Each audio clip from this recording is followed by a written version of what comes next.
பணக்காரனாக இருக்க முடியாது. பொருளாதாரத்தில் முழுமையாக அவன் தன்னிறைவை பெற்ற ஒரு மனிதனாக இருக்க முடியாது.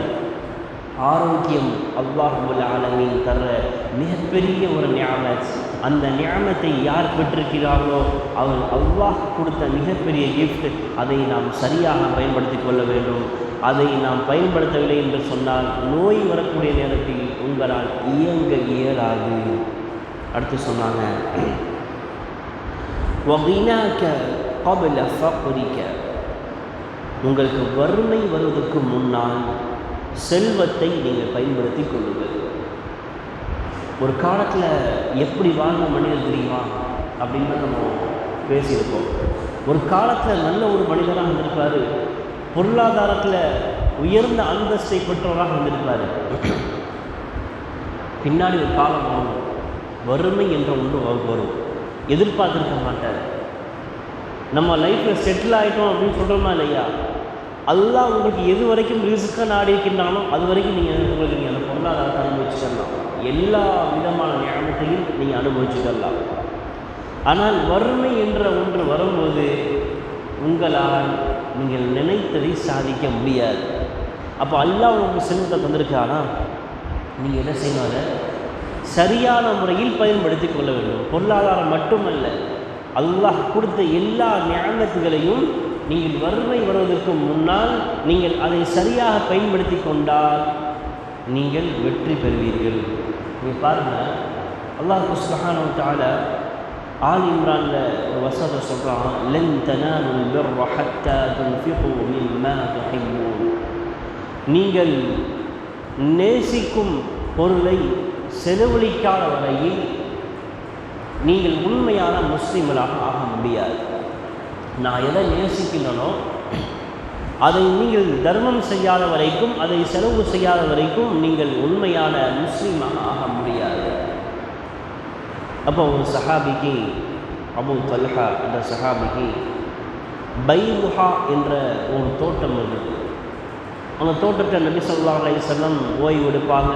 அங்குள்ள தண்ணீர் ரொம்ப சுவையாக இருக்கும். அங்கே இருக்கக்கூடிய அந்த பேரித்தம்பழங்கள் எல்லாம் சுவையாக இருக்கக்கூடிய ஒரு அருமையான ஒரு தோட்டம். அந்த தோட்டத்தை யார் நேசிக்கிறார்? அந்த சஹாபி நேசிக்கிறார், அபூ தல்ஹா. இந்த வசனம் இறங்கப்பட்ட பிறகு நேரம் அந்த சஹாபி ரசூல் ஸல்லல்லாஹு அலைஹி வஸல்லம் அவங்களுக்கு வந்து, யா ரசூலுல்லாஹ், இந்த தோட்டத்தை நான் மிகவும் நேசிக்கிறேன்.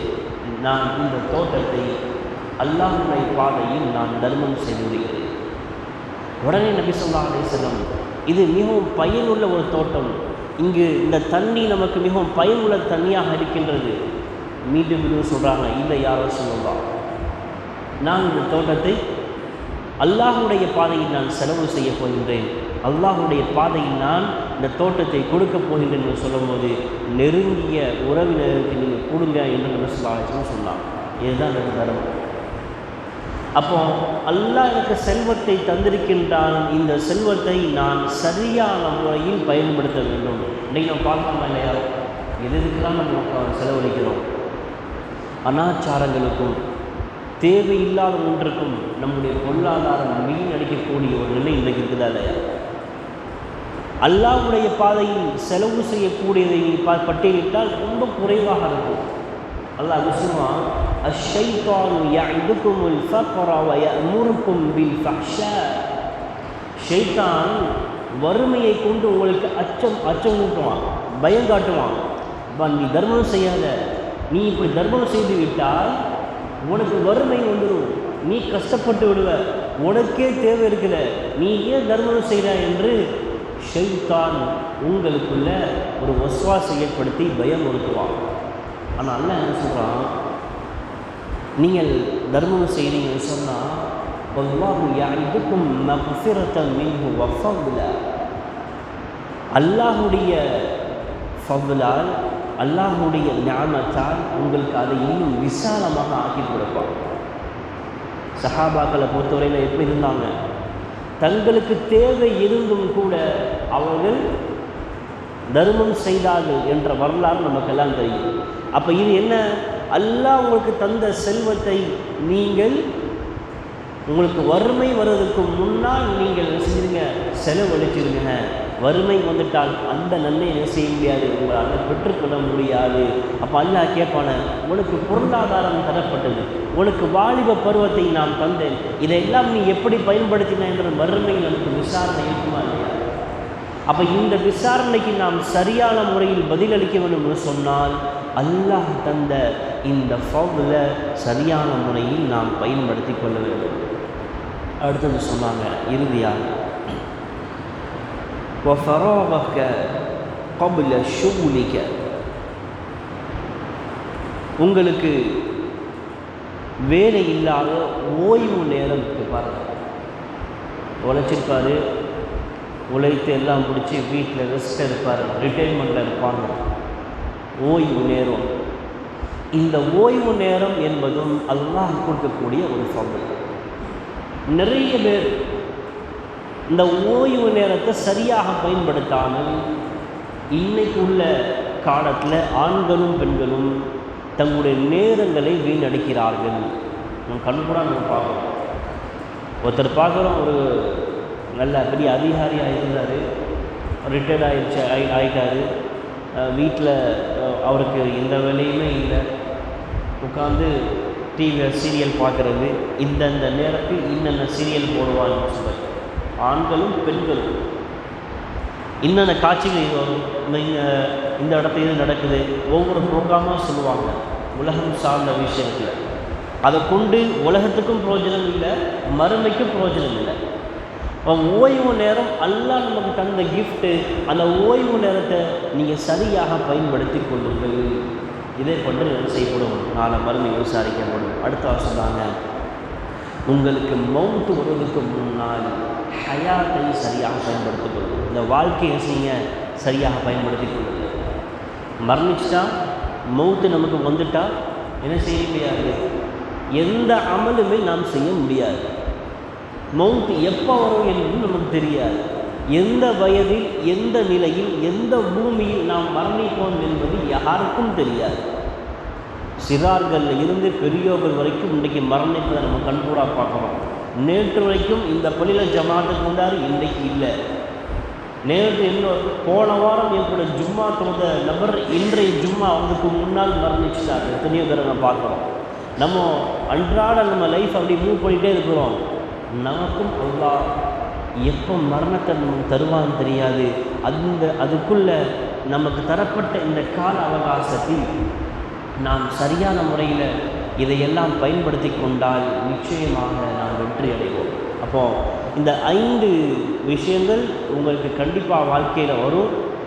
இந்த 5 வருடத்துக்கு முன்னால் நீங்கள் 5ஐயும் சரியாக பயன்படுத்தி கொண்டால் ஃபக்கத் ஃபாஸ ஃபௌஸன் அஸீமா, நீங்கள் திடமான உறுதியான ஒரு வெற்றி அடைவீர்கள். அடுத்தது பாருங்கள், இந்த உலக வாழ்க்கைக்கு பிறகு ஒரு அடுத்த வாழ்க்கையை நம்ம விட்டிருக்கிறோம், கபருடைய வாழ்க்கை. அதுக்கு அடுத்த நிலை என்னன்னு சொன்னால் மறுமை. இந்த உலக வாழ்க்கையோடு ஒட்டுமொத்தமாக வாழ்க்கை முடிவு பெறாது.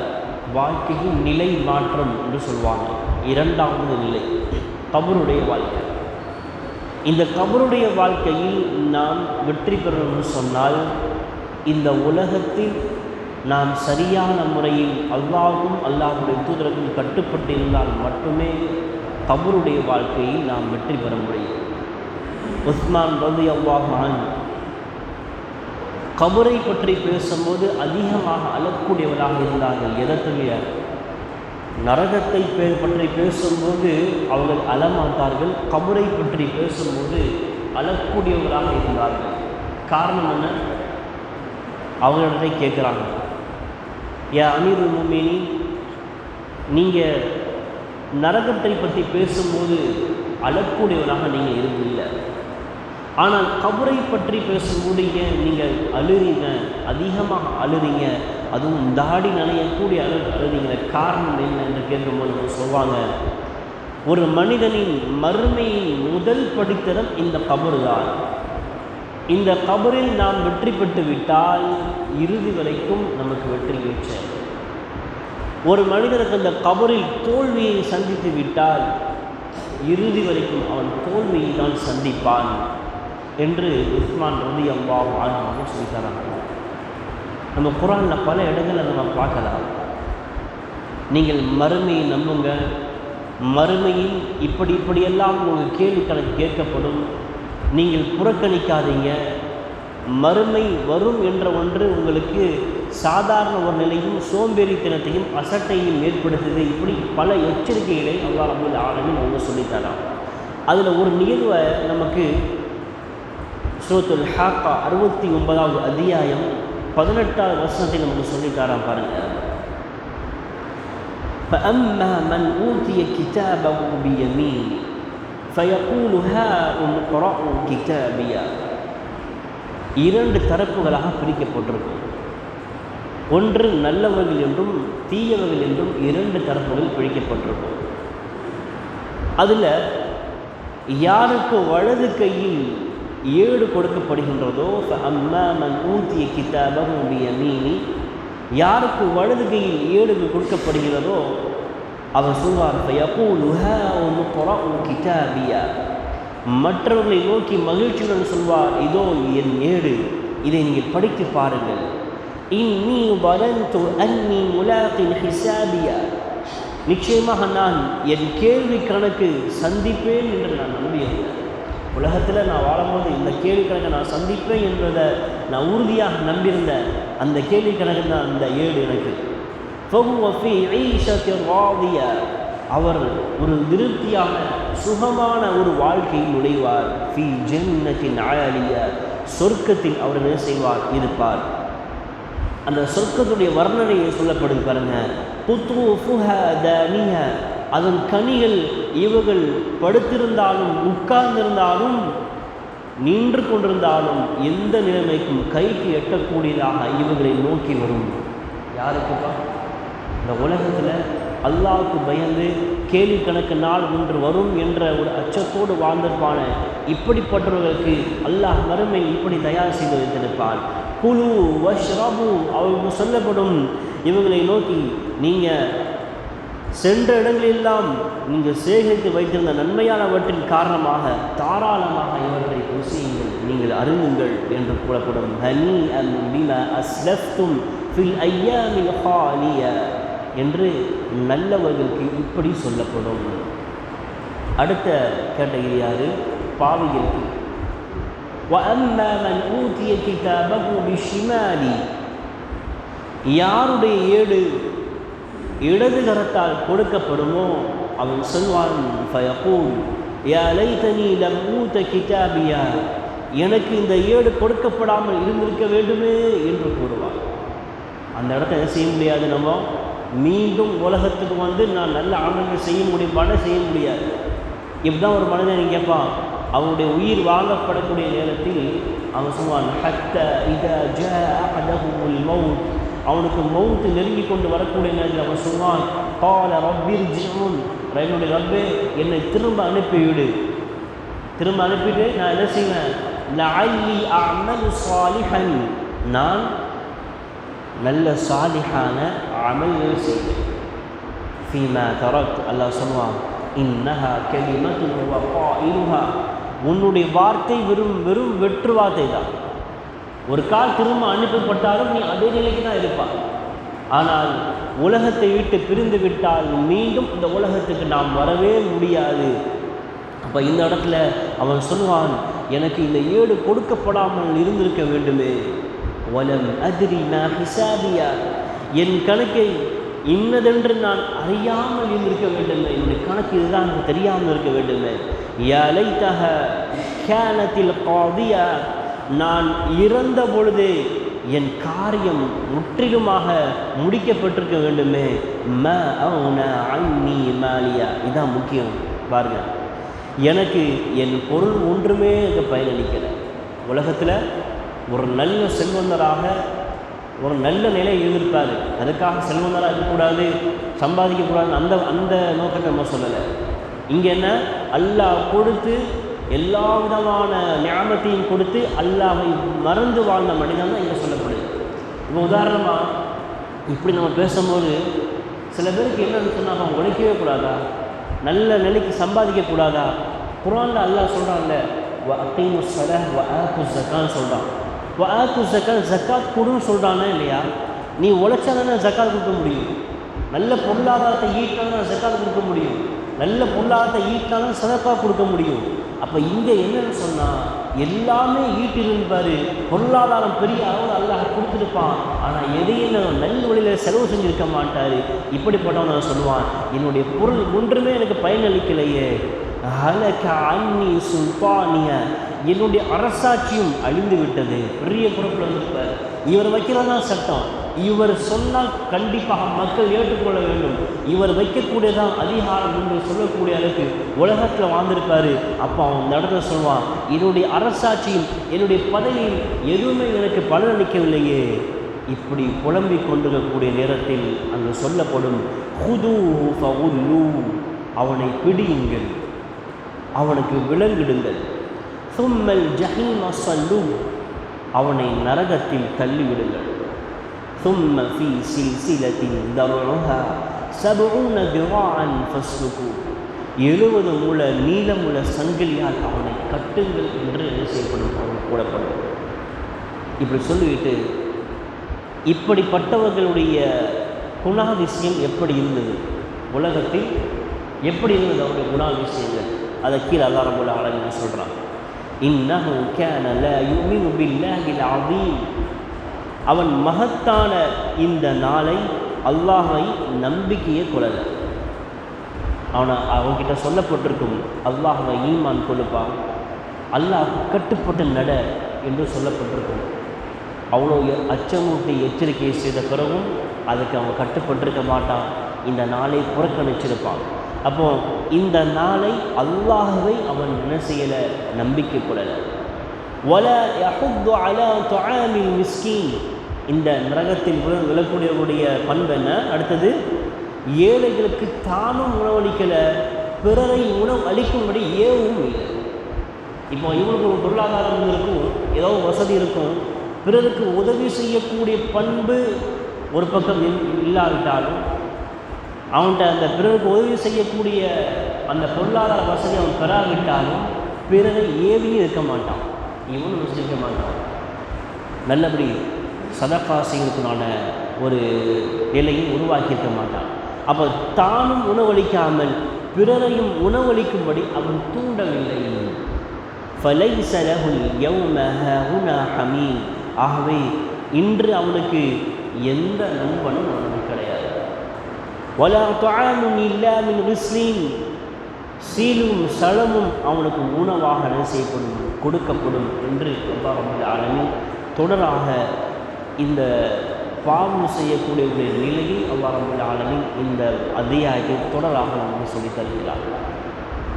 அப்போது இப்படி நமக்கு குர்ஆனில் பல இடங்களில் நீங்கள் நன்மை நோக்கி வாருங்கள், தீமை நோக்கி பயணிக்காதீங்க, இப்படி நீங்கள் பயணித்தால் உங்களுடைய முடிவு இப்படியெல்லாம் இருக்கும் என்று அல்லாஹ் ரப்பல் ஆலமீன் நமக்கு அச்சமூட்டி எச்சரிக்கையை செய்த பிறகும் நாம் திரும்பவில்லை என்று சொன்னால், இந்த மார்க்கத்தை சரியாக நம்ம கடைபிடிக்கவில்லை என்று சொன்னால் நமக்கு அல்லாஹ் நெருக்கடியான ஒரு வாழ்க்கையை ஏற்படுத்தி விடுவார். அதையும் அல்லாஹ் ரப்பல் ஆலமீன் சொல்லி தருவார்.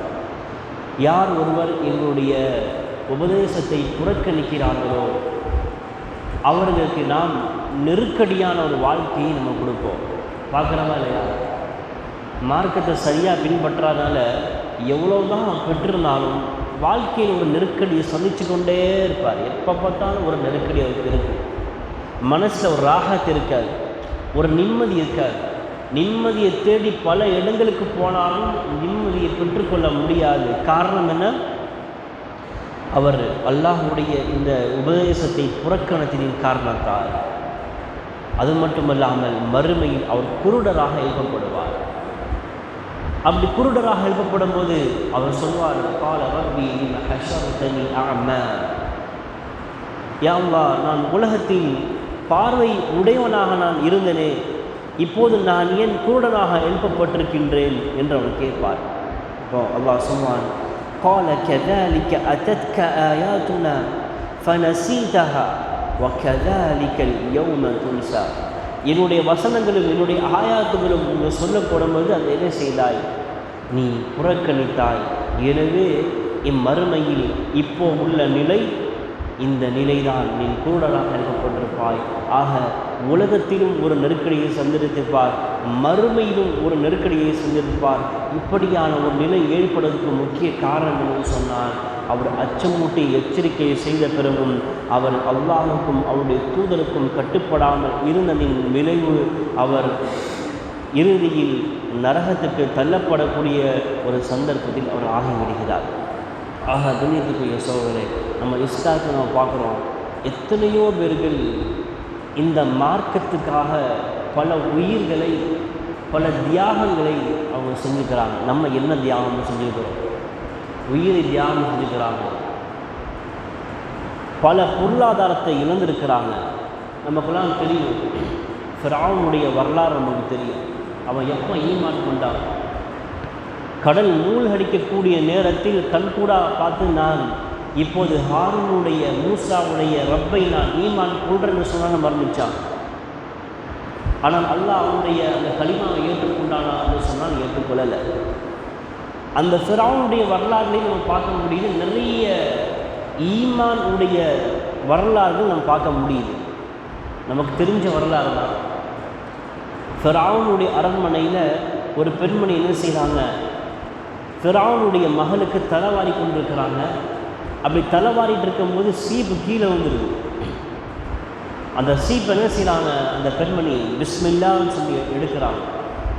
அப்போ அந்த ஃபிரௌனுடைய அந்த மகளுக்கு ஒரு இந்த வார்த்தை அற்புதமாக இருக்குது. பிஸ்மில்லான்னு சொன்னால் எந்த கடவுளை சொல்கிறீங்க? என்னுடைய தந்தையை தான் நீங்கள் சொல்கிறீங்களா அப்படின்னு கேட்குறாங்க. ஏன்னா ஃபிரௌன் சொன்னது, நான் தான் இந்த உலகத்துக்கு மிகப்பெரிய கடவுள், நான் தான் இன்ன ஃபிரௌன அலா ஃபில் அர்த், உயர்ந்த கடவுள் நான் தான் என்னன்னு சொன்னான் ஃபிரௌன் சொன்னான். அவன் மகள்கிட்ட அந்த வேலை செய்யக்கூடிய பெண்மணி சொல்கிறாங்க, இல்லை இல்லை, உன்னையும் என்னையும் உன்னுடைய தந்தையும் படைத்த அந்த ரப்பன் என்ன செய்யறான்னா அவனுடைய பெயரால் நான் எடுக்கிறேன்னு சொல்லும்போது ஃபிரௌன் பிடிச்சி விசாரிக்கும் போது, நீ இப்படி சொன்னாயா? ஆமாம். அப்போ நீ என்னை ரப்பாக ஏற்றுக்கொள்ளலையா? நான் ரப்பாக நான் ஏற்றுக்கொள்ளலை. நீ என்னை ரப்பாக ஏற்றுக்கொள்ளைன்னு சொன்னால் உங்ககிட்ட இருக்கக்கூடிய குழந்தையில் ஒரு குழந்தையை எடுத்து மிகப்பெரிய சட்டியில் எண்ணெயை கொதிக்க வச்சு அந்த கொதிக்கக்கூடிய எண்ணெயில் உன்னோட குழந்தையை தூக்கி போட்டுருன்னு சொல்கிறான். இப்போ என்னங்க நடக்கும்? நம்ம என்னுடைய உயிர் பறிப்போலாம் பரவாயில்லை, என் புள்ள வாழாதுன்னு நம்ம நினைப்போம். அப்போ அந்த மாதிரி ஒரு இக்கட்டான ஒரு சந்தர்ப்பம் ஏற்படும் போது ஃபிரௌன் கேட்குறான், இப்போ நீ சொல்லு, என்னை ரப்பாக ஏற்றுக்கொண்டால் நான் உன்னை உயிரோடு விட்டுருவேன். நீ ரப்பாக ஏற்றுக்கொள்ளவில்லை என்று சொன்னால் உன்னுடைய குழந்தையில் அப்படியே எண்ணெய் கொதிக்கக்கூடிய எண்ணெயில் நான் போட்டு விடுவேன் என்று சொல்கிறான். அந்த பெண்மணி மறுக்கிறாங்க. உடனே அவனுடைய ஒரு குழந்தையை எடுத்து அப்படியே எண்ணெயில் தூக்கி போடுறாங்க. போட்ட உடனே சதை தனியாக எலும்பு தனியாக பிரிந்து வருகின்றது. இந்த காட்சியை பார்த்த உடனே மீதமுள்ள 2 குழந்தைகளும் தாயை கட்டி அணைத்து பயத்தோடு நிற்கின்றது. இப்போ ஃபிரௌன் கேட்குறான், ஒரு குழந்தையை நீ இழந்து விட்டாய், இப்போது நீ சொல், என்னை ரப்பாக ஏற்றுக்கொண்டால் உன்னை உயிரோடு விட்டு விடுகிறேன். எப்படிங்க இருக்கும் அந்த சந்தர்ப்பம்? அந்த நிலை எப்படி இருக்கும்? 2வது குழந்தை. அப்போ அந்த பெண்மணி என்ன செய்கிறாங்க, மாஷிதா என்று சொல்லக்கூடிய பெண்மணி அப்பவும் மறுக்கிறாங்க. 2வது குழந்தையை தூக்கி அந்த கொதிக்கக்கூடிய எண்ணெயில் தூக்கி போட்ட உடனே அந்த குழந்தையும் ஷஹீதாக்கப்படுகின்றது. 3வதாக கையில் வைத்திருக்கக்கூடிய குழந்தையில் ஒன்று கை குழந்தையாக இருக்கின்றது. உலகத்தில் கை குழந்தையாக இருந்து பேசிய குழந்தைகளில் அதுவும் ஒரு குழந்தை. அந்த குழந்தையை பார்த்துட்டு தாய் யோசிக்கிறாங்க, இந்த குழந்தையை வைத்துக்கொண்டு நான் எப்படி இதுக்குள்ள விழுறது? அப்போதான் அந்த குழந்தை பேசும். அந்த குழந்தையும் அந்த பெண்மணியும் இறுதியாக என்ன செய்கிறாங்கன்னு சொன்னால் அந்த கொதிக்கக்கூடிய எண்ணெயில் ஃபிரௌன் தள்ளி விடுகிறான். அந்த பெண்மணியும் 3 குழந்தைகளும் ஷஹீதாக்கப்படுறாங்க. என்ன காரணங்கள் சொல்லுங்கள்? உலக ஆதாயத்துக்காகவா? ஃபிரௌனுடைய அரண்மனையில் அவன் வேலை பார்த்தாங்கன்னு சொன்னால், அல்லாஹ்வை நீ ஈமான் கொள்ளக்கூடாது, என்னை நீ ஈமான் கொள்ளு, என்னை ரப்பாக ஏற்றுக்கொண்டு என்று அந்த ஃபிரௌன் சொல்கிறான். இவங்க உள்ளத்தில் அல்லாஹ்வை ஈமான் கொண்டுட்டு ஒரு பயந்து போய், இல்லை நான் ஈமான் கொள்கிறேன் அப்படின்ட்டு ஒரு பொய்யாக சொன்னால் கூட அல்லாஹ் மன்னிக்கக்கூடியவன். அப்படி இருந்தும் அந்த பெண்மணி உறுதியாக மார்க்கத்தை சரியான முறையில் நிலைநாட்ட வேண்டும், உறுதியான ஈமானோடு நான் மரணிக்க வேண்டும் என்ற ஒரு நோக்கில் அவங்க ஷஹீதாக்கப்பட்டாங்கன்னு சொன்னால், இந்த வரலாறு நம்ம கேட்கும்போது நமக்கு நம்முடைய உள்ளம் நமக்கு பாடத்தை கற்பிக்க வேண்டுமா அல்லவா? எதையெல்லாம் வரலாறுகளை நம்ம கேட்குறோம், இந்த வரலாறை நீங்கள் கேளுங்க, உங்களுடைய ஈமான் அதிகரிக்கும். அல்லாஹ்வுக்காக உயிரை கொடுத்தாங்க. நம்ம என்ன செஞ்சோம்? நம்முடைய தியாகங்கள் என்ன? எதுவுமே நமக்கு இல்லை. நபி ஸல்லல்லாஹு அலைஹி வஸல்லம் மேராஜ் பயணத்தின் போது சொர்க்கம் காட்டப்படுகின்றது. சொர்க்கத்தில் ஒரு வாடையை நுகர்கின்றாங்க. அப்போது கேட்குறாங்க ரசூலுல்லாஹி அலைஹி வஸல்லம், இந்த நறுமணம் அழகான நறுமணமாக இருக்கின்றது, இந்த நறுமணம் யாருடையதுன்னு கேட்கும்போது, ஃபிர்அவுனுடைய அரண்மனையில் வேலை பார்த்த அந்த பெண்மணி மாஷிதா என்ற பெண்மணியுடைய நறுமணம் என்று சொல்லப்படுகின்றது. அப்போ அவ்வளோ பெரிய தரஜாவை அல்லாஹ் ரப்புல் ஆலமீன் கொடுத்திருக்காங்கன்னு சொன்னால், உள்ளத்தில் உள்ள ஈமான், உள்ளத்தில் அவங்க ரப்ப அந்தளவுக்கு ஈமான் கொண்டு தன்னுடைய வாளில் அந்தளவுக்கு உறுதியான ஒரு நிலையில் இருந்ததின் காரணத்தினால் அல்லாஹ் ரப்புல் ஆலமீன் உயர்ந்த அந்தஸ்தை கொடுத்தார். இன்றைக்கு நம்முடைய குடும்பங்கள்லேருந்து செய்யணும். இன்ஷா அல்லாஹ் மார்க்கத்தை சரியான முறையில் கடைபிடிக்கணும். நம்முடைய பிள்ளைகள் ஈமான்தாரியான பிள்ளைகளாக உருவாக்கப்பட வேண்டும். நம்முடைய பெண் பிள்ளைகள் ஈமான் உள்ள பிள்ளைகளாக ஆக்கப்படணும். மார்க்கம் மட்டும் தெரியாமல் தெரிந்த மார்க்கத்தை, படித்த மார்க்கத்தை வாழ்நாளில் கடைபிடிக்கக்கூடிய ஒரு பக்குவத்தை பெற்றோர்களாக நாம் என்ன செய்யணும்? பிள்ளைகளுக்கு சொல்லிக் கொடுக்கணும். சிறார்களாக இருக்கக்கூடியவர்களை நீங்கள் என்ன செய்யுங்க? தொழுகைக்கு அனுப்புறதுக்கு நீங்கள் என்ன செய்யுங்க? அவங்களுக்கு உற்சாகப்படுத்துங்க, ஒரு ஆர்வப்படுத்துங்க. அப்போ தான் அவங்க தொழுவாங்க. நல்லா வளர்ந்த பிறகு படித்து ஆளான பிறகு தொழுகிறதெல்லாம் அப்படியே கூடிய ஒரு நிலையை விட்டுருங்க. நீங்கள் வீட்டில் தொழுகையை என்ன செய்யுங்க? நிலைநாட்டுங்க. ஆண்கள் சரியான முறையில் உங்களுடைய பிள்ளைகளுக்கு தொழுகை கற்பிக்க வேணும்னு சொன்னால் நீங்கள் பள்ளிவாசலுக்கு ஃபஸ்ட்டு வாங்க. பள்ளிவாசலுக்கு வந்து உங்களுடைய பிள்ளைகளோடு வந்து தொழுகையை நிலைநாட்டுங்க. உங்கள் குடும்பங்களுக்கு உங்கள் பிள்ளைகள் தெரியக்கூடிய அளவுக்கு சதகாக்களை செய்யுங்க. இப்படி நல்லறங்கள் நீங்கள் செய்து காட்டினால் உங்களுக்கு பின்னாடி வரக்கூடிய அந்த சந்ததியிலும் உங்களை போன்று நல்லவர்களாக உருவாக்கப்படுவார்கள். இன்னையுடைய இளைஞர் சமுதாயம் இன்னைக்குள்ள காலத்தில் சீரழியக்கூடிய காரணம் என்னன்னு சொன்னால், நம்முடைய வீட்டிலேயே மார்க்கம் இல்லைங்க. அதான் ரொம்ப கவலைக்குரிய விஷயமா இருக்குது. நம்முடைய வீட்டில் மார்க்கம் இல்லை. பெற்றோர்கள் நாம் பேசக்கூடிய வார்த்தைகள் அசிங்கமான வார்த்தைகளை பேசுகிறோம். தந்தையாக அவர் அசிங்கமான வார்த்தையை பேசுகிறாரு. அந்த வார்த்தையெல்லாம் நம்மளோட பிள்ளையும் கற்றுக்கொள்ளுது. அப்படியே நம்ம சமூகத்தில் பேசுகிறோம். இப்படி நாளடைவில் பல பாகங்களுக்கும் பரவுவது காரணம் என்ன? நாம் காரணமாக இருக்கிறோம். அப்போது முதல் விஷயம், அல்லாஹ் ரப்புல் ஆலமீன் நபி ஸல்லல்லாஹு அலைஹி வஸல்லம் சொல்லி தந்த மாதிரி, தரக்து ஃபீக்கும் அம்ரைனி லன் ததில்லு மா தமஸ்ஸக்தும் பிஹிமா கிதாபல்லாஹி வ சுன்னதி.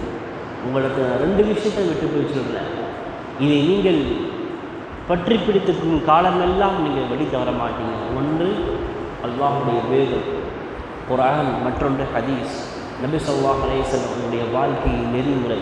இதை நீங்கள் பின்பற்றிங்கன்னு சொன்னால் உங்களுடைய வாழ்க்கையை நீங்கள் வழி தவறவே மாட்டீங்க. அப்போ இந்த 2ஐயும் நம்முடைய வாழ்க்கையில் கடைபிடித்து அமல் செய்து நம்முடைய பிள்ளைகளையும் நம்முடைய குடும்பங்களையும் அல்லாஹ் சுப்ஹானஹு வ தஆலா சாலிஹானவர்களாக அவன் ஏற்றுக்கொண்ட ஒரு நல்ல முத்தகைகளாக ஆக்கி அருள்புரிவானாக என்று பிரார்த்தித்தவனாக இந்த உரையை முடிக்கின்றேன். வஆஹிரு தஅவானா அல்ஹம்துலில்லாஹி ரப்பில் ஆலமீன். அஸ்ஸலாமு அலைக்கும் வரஹ்மத்துல்லாஹி வபரகாத்துஹு.